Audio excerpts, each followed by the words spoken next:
Hello, my friends in Facebook and YouTube land. How you doing? My name is R.C. Smith, and this is R.C. Smith's Kick-Ass Kitchen. Oh my God, it's been raining for 2 hours and I've been drinking. Anyway, martini time was extended a little bit longer than normal tonight. Anyway, it's been a while since I've done a video, and people have been asking, where are your videos? Luckily, here in Florida, things are starting to open up, and I had a gig last night in a comedy club. I have some gigs this weekend, and I may have been a little lax in making videos, but I've decided to make one tonight because it's raining outside. There was even hail in some parts of our neighborhood. But here I am in the house, and I was going to grill, but I'm going to do it in the house tonight. So normally I'm drinking a martini at this time, but tonight we're drinking a rosé, La Vielle Ferme. I think that's French. And the translation is the Old Farm. So it's the Old Farm. And look, you can tell it's a farm because it's got a picture of chickens on it. Anyway, you can have your reds and your whites. My favorite wine of all time is rosé. Down here in warm weather, we kind of drink rosé year-round. It doesn't have as a high alcohol content, and I think it goes perfect with any dish. So that's what we're drinking tonight. But here's what we're doing tonight. Instead of working on the grill outside, I am doing these beautiful ribeye steaks inside the house. They had a great sale today. Before you think that I've been making a lot of money and throwing around the cash to show how impressive I am, that's not happening at all. But they had a sale on boneless ribeye steaks at the store today. So I thought we were going to do the steaks on the grill, but because of the thunderstorms that are blowing through Southwest Florida, I'm going to do them in the house instead. So I have these beautiful boneless ribeye steaks. You see that they have like really nice marbling on it. And when I see pictures of people, when I see people posting pictures on social media of the steak dinners that they've had, they never look like restaurant quality steaks. They're always a little gray looking or a little pale. Maybe they have one or two lines from where they put them on the grill. So I'm going to show you how to make a steak so it has restaurant quality. When you're making a steak, you want that crispness on the outside. You want that crust on the outside of the steak. Did I say Christmas? Ho, ho, ho. I'm so glad this quarantine bullshit is over. Because it's been two things. I've either been going to the gym and losing weight, or I've been sitting at home and drinking. And I don't like it. I like to have a nice medium through the whole thing, all right? So, but I went to the gym today and I walked and I did weights and all that stuff. So anyway, so I have these ribeye steaks. I'm going to show you how to get a restaurant quality steak at home. So when you're posting it on Facebook, as many of you have been doing, and that's one of my favorite things about social media lately, is a lot of people have been cooking and posting their food and their videos, and I think that's amazing. So I'm going to show you how to do that. So here's what I'm going to do. I'm going to take a little bit of olive oil. I'm getting my cast iron pan nice and hot. That's how you get a really nice sear inside your house. Cast iron is amazing. Maybe stainless steel, but try to use cast iron because that's how you're going to get the restaurant quality that you want. And you don't pour olive oil into the pan. That's what causes the smoking more often than not. If you put a bunch of oil in the pan, that's what's going to cause it to make a lot of smoke in the house. Really? You didn't know that, did you? I did not know that. Why? You cook, I don't. Why would she know that? We only live together. Anyway, so you here's cook, what I'm I going to don't. do. I'm going to take the olive oil and I'm going to put a very little bit on the steaks. And you know, I'm going to take the wine, I'm going to stick it in the fridge. Mm-hmm. Because it needs to stay chilled. So I take the olive oil and I just rub it over the top of the steaks. And honestly, the thicker the steaks you can get, the better it is. If you're going to get really thin steaks, they're going to cook really, really fast, and you're probably not going to get the crust that you want.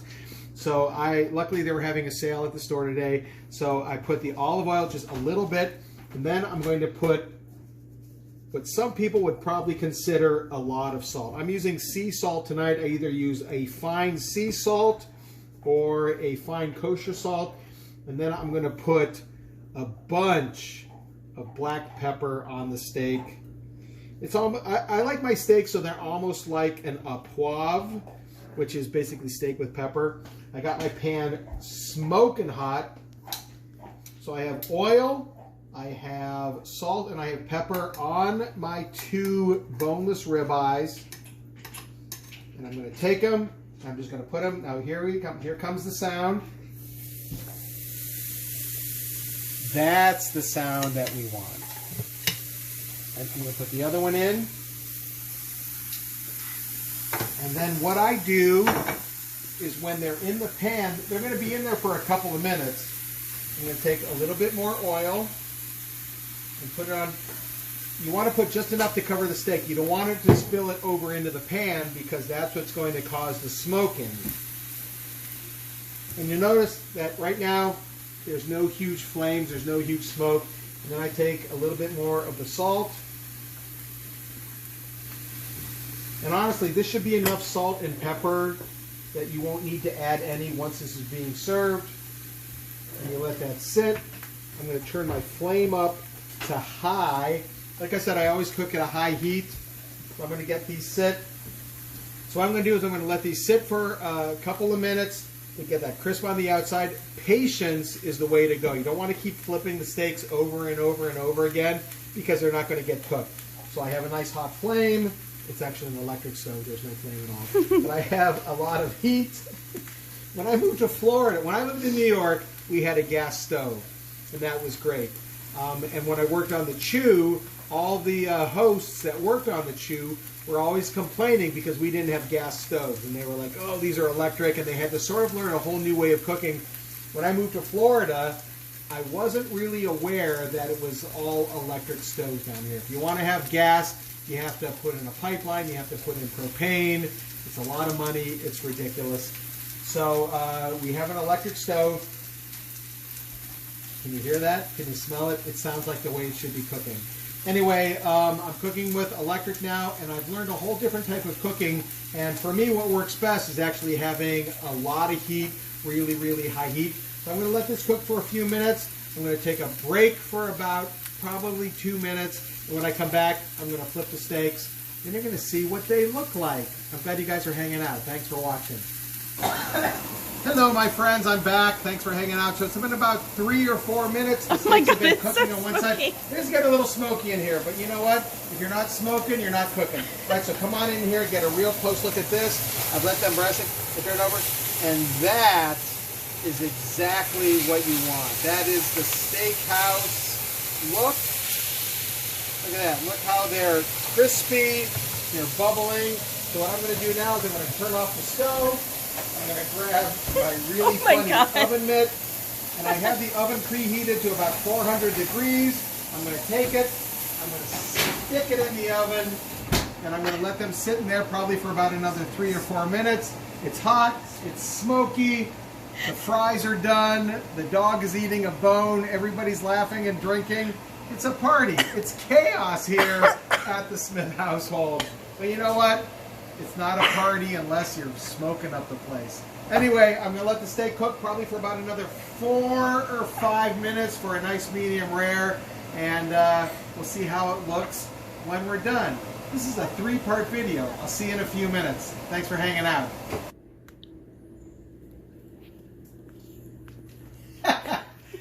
Anytime there's a smell of meat in the house, Jack has to have one of his bones. It makes sense. He might even get a little bit of steak a little bit later. Anyway, the steak has been in the oven probably for about 4 or 5 minutes.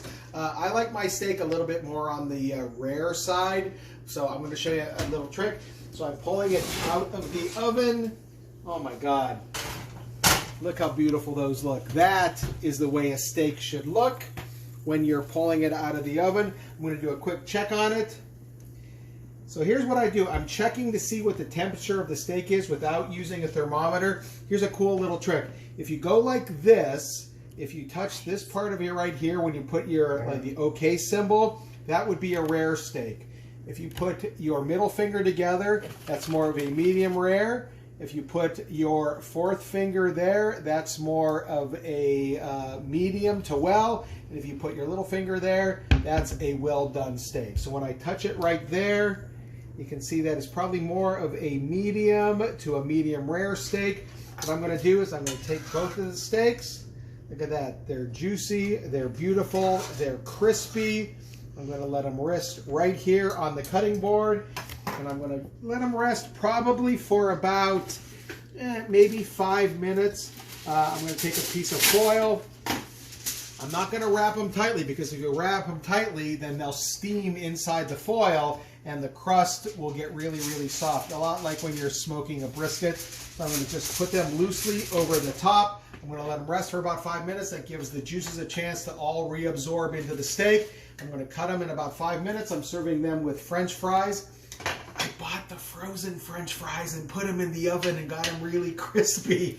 Because honestly, making French fries from scratch is a pain in the ass. So I'm not going to do that, but we're doing steak frites tonight. A couple quick things. If you wanted to put a little bit of garlic butter on the steak at this point, if you wanted to dice up some rosemary or some oregano, you can even put breadcrumbs on it and put it underneath the broiler for a couple of minutes if you like to like oregano.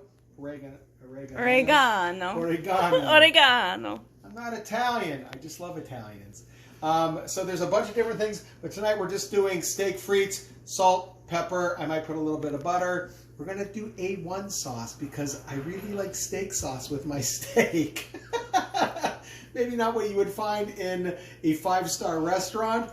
Maybe they'd make their own steak sauce, but I like A1 because it's only a couple bucks a bottle. Anyway, cook the steak this way. You won't be disappointed. And then once it's cooked the way that I've asked you to cook it, add whatever you want. Steak frites, look at that. It's what's for dinner tonight. Everybody, things are getting better. Hang in there. I'm starting to do shows again here in Southwest Florida. Life is getting better. I knew he would make it through. I gotta go walk the dog and then cut the steak. I love you guys. I'll see you soon. Thanks for watching R.C. Smith's Kick-Ass Kitchen.